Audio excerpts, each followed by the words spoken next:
Okay, so this is the video portion of the home inspection. If I miss anything, it's going to be on the report. First and foremost, this is an electric hot water heater. Doesn't need to be 18 inches off the ground, but just needs a pan. And because this is a slab, I'm not really too worried about a drain out line for the bottom. So just put a pan on it. Missing screws for the top of the sub panel. Let's keep going. We're missing screws over here for the top of this main panel box as well. We're going to go from the inside, then we'll go on the outside. No issues in here.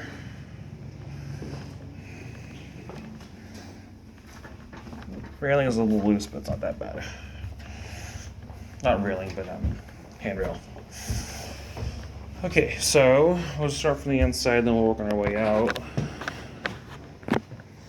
I went in the attic, and it's got gable vents on each side. I'm not really recommending any baffles for the vents, just because it's a real low pitch, and there's just enough ventilation just for those two gables in general, so it's fine up there.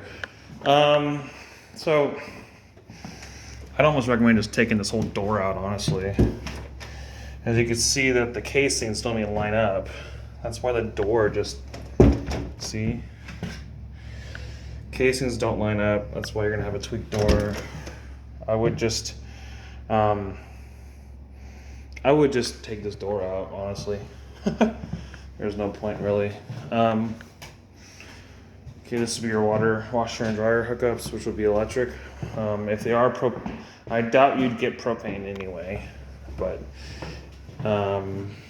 yeah, there's need a propane hookup here. Okay, so this GFI, I believe, has the reverse neutral, which is pretty easy to fix.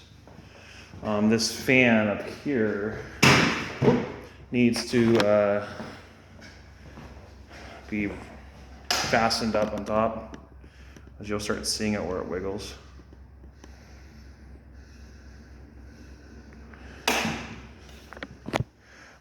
This is really interesting. I almost feel like there was like I don't get it. Why there's it's almost like there's a hole here, and it's almost like it was a cover up for a vent, but I don't see how they would do any ducking under here. So it's kind of weird. I don't know, but that needs to be fixed. That obviously you can't just have carpet there. I mean, literally, you could step your foot in it and go, as you can see. Yeah, that one has a open ground, just that plug, so it's not all a hole breaker, which is not a big deal. Obviously, we don't have any AC here, so I didn't run that. Didn't find any issues in here. It's a noisy fan.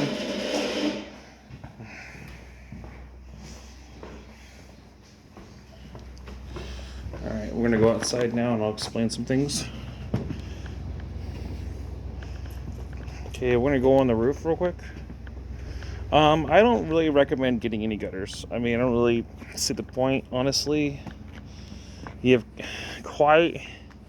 you did, maybe just on this side, just because based on fall, but really you have center blocks or that are filled with concrete. There really is no point of rot. And your overhang is pretty significant, and it's really up to you if it doesn't hurt to ever have gutters. So anyways, I went on the roof. I already went up there, but I'll show you from here. You see all this moss buildup?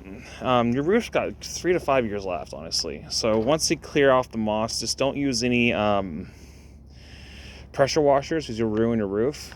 But you can get a dull chisel or a wire brush, and then just carefully pick it off, and then just spray a bunch of wet and forget on it.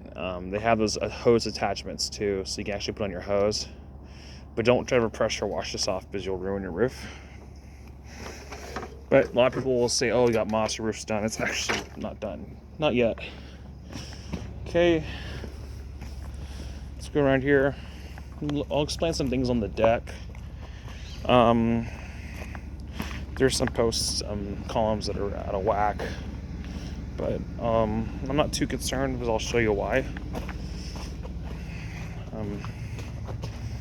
All right. So this center stringer is kind of tweaked, but it's still functioning. Let's go up on top of the deck first, actually. So I think a lot of this is just that how it was put in. It's almost like whoever put the deck in just didn't really do a good job, honestly. You can almost see how it just looks like it's tweaked. But the thing is, if there was house movement, I would have saw vertical cracks going through a certain cinder blocks, and I see none, and I see no patchwork. So the house is fine. So this is all, it's just kind of confusing a little bit. So let me explain while I go up. You see how the pitch goes towards the door? I wouldn't really worry about tearing this whole out. There's no point in taking this whole thing off. I mean, the deck is still really functioning well. So I just think it was built bad.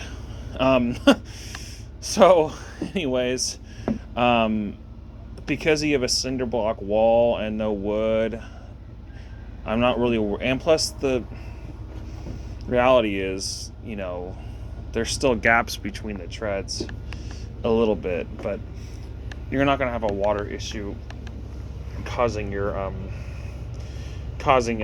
any kind of rot at all.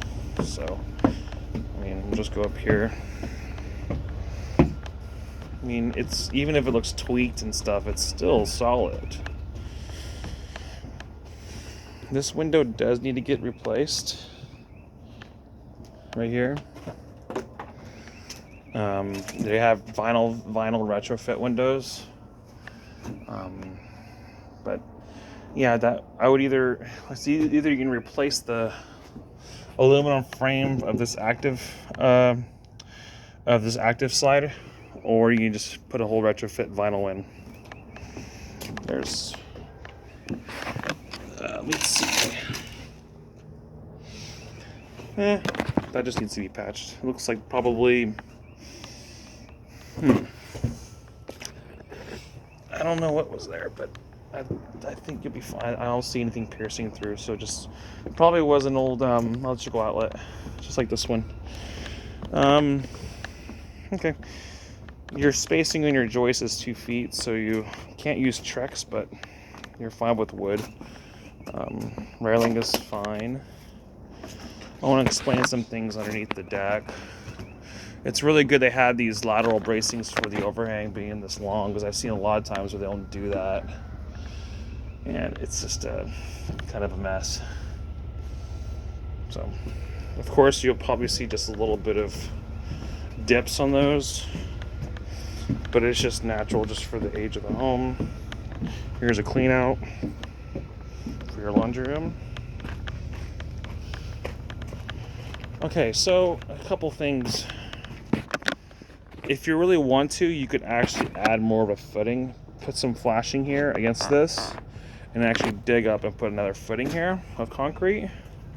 If you're concerned, just make sure if you do that, you put some metal flashing or even that Vicor flashing against even though it's pressure treated, just against the pressure treated wood.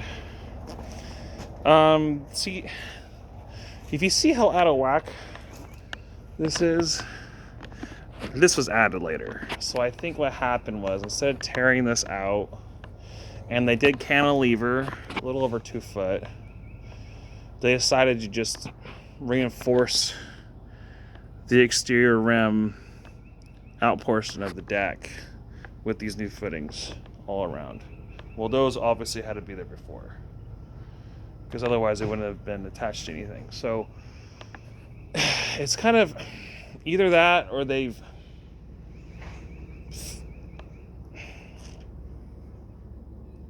it's interesting. It's almost like I said, that these were put in later than these.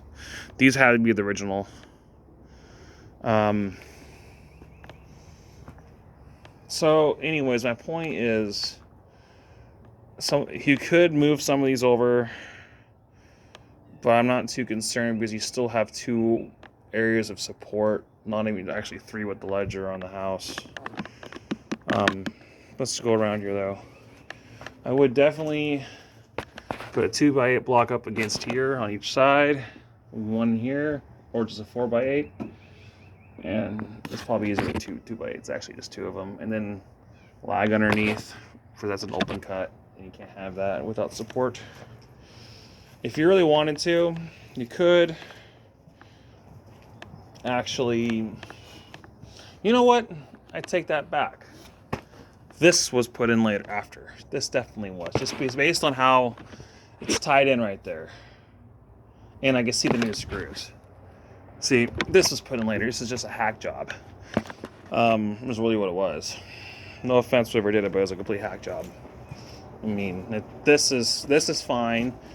I think a lot of it was that they were probably concerned of not meeting the requirements for an 8-foot wall, 8-foot space, not having the support underneath. So they would have to have this.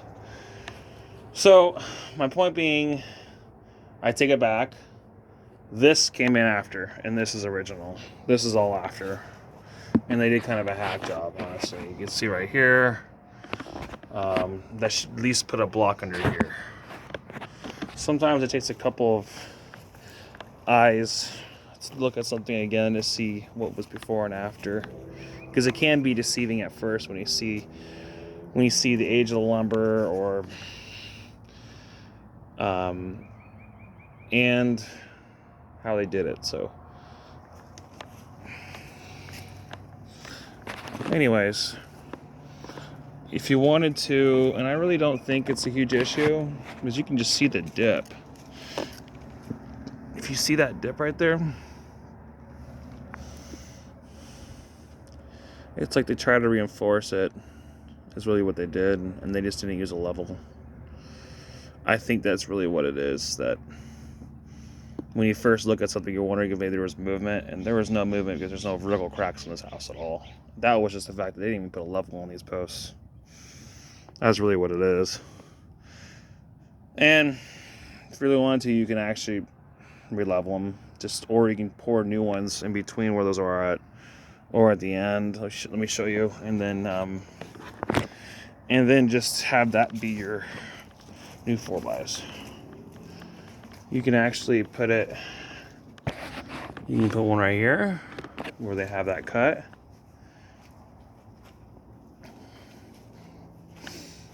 Or you can kick it over a little bit and try to get something out of it, but you don't want to go too much. But I think that's what it really is. They just didn't put a level on it.